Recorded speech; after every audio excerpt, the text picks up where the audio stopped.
High বন্ধুরা, welcome back to my channel. আমি এই চটের উপরে একদমই ছোট্ট একটা নকশা করুন।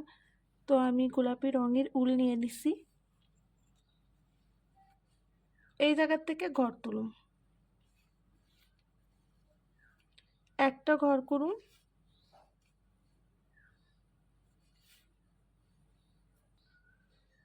এই ঘরে কোণার থেকে বাঁ দিকে দুইটা ঘর করুন।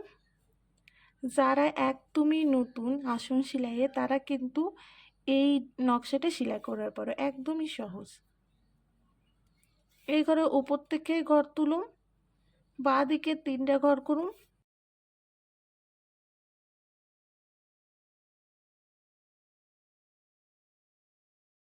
একটা ঘর বাদ দেয়, মাঝখানে একটা ঘর হইব।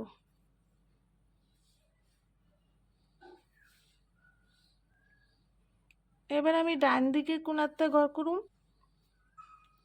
ডান দিকে দুইটা ঘর করুন।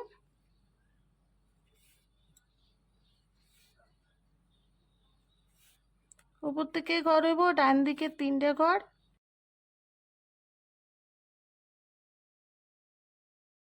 একটা ঘর বাদ দিয়ে একটা ঘর।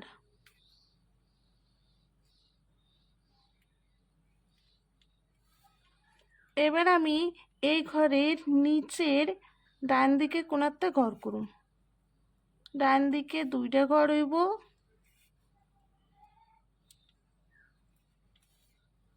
নিচের লাইনে ডান দিকে তিনটা ঘর হইব।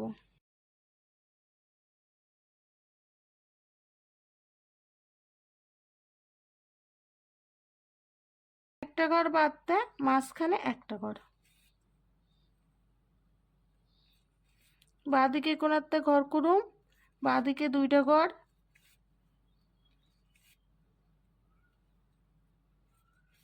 নিচের লাইনে বাঁদিকে তিনটা ঘর।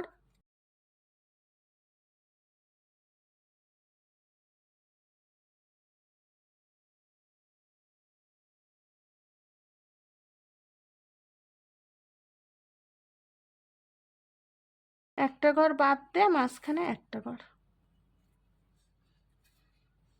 তো বন্ধুরা, একদম সিম্পলের মধ্যে চারটা পাপড়িওয়ালা ছোট্ট একটা ফুলের নকশা হয়ে গেছে। আশা করুন তোমাকেও ভালো লাগছে। তোমরা লাইক করো, সাবস্ক্রাইব করো।